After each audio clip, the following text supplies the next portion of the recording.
صورناش. طب يسيبونا نصور، يسيبونا بس نصور. طب انا سيبك من ده كله.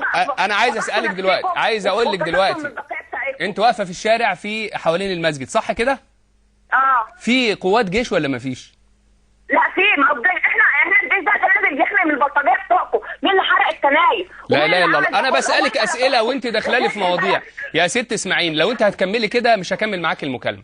انا عايز احفظ. ما تكملش يا عم معايا المكالمه. انا مش عادي، مش فارقه معايا. بس انا عايز احافظ على حقك. انت متصله وعايز احافظ على حقك.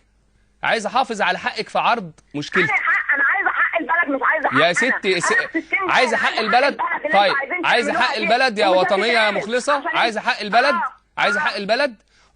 ردي على الناس الوحشين دول. وصفي لي بالظبط المشهد. المشهد يا عم ان هم واقفين وهم عمالين يحدفوا كراسي من جوه. وبعدين لو انت صحيح بتقول الجيش عمال يعمل كده، ما هو الجيش كفيل يحدف عليهم قنبله ويخش يجيبهم من جوه. هم بيحدفوا عليهم كراسي من جوه؟ بيحدفوا كراسي من جوه الجامع؟ كراسي؟ بيحدفوا كراسي من جوه الجامع وحاطين حاجز كده هو زي باب مكسور او اي حاجه. بس بيقولوا وبعدين انتوا بتقولوا، انتوا كاتبين في التتر بتاعكم او في العنوان بتاعكم ان الجيش رمى 4 قنابل. لو قنبله واحده كافيه ان هي تعميهم ويخشوا يلموهم. بس غريب قوي هم بيقولوا احنا مجنون واللي بيستمع ولا اللي بيتكلم عاقل واللي بيستمع مجنون. بيقولوا ان احنا واحده في كافيه. بيقولوا ان هم قافلين الشبابيك. بيقولوا ان هم قافلين الشبابيك عشان خايفين من اي حد يدخل. يبقى ازاي بيرموا الكراسي؟ ما فاتحين الباب يا عم، فاتحين الباب. ما هو انتوا لو انتوا بتصوروا صح، بس انتوا ما بتصوروش من قدام الباب، انتوا بتصوروا، انتوا بيظهر لكم من على الايبادات من جوه الجامع نفسه.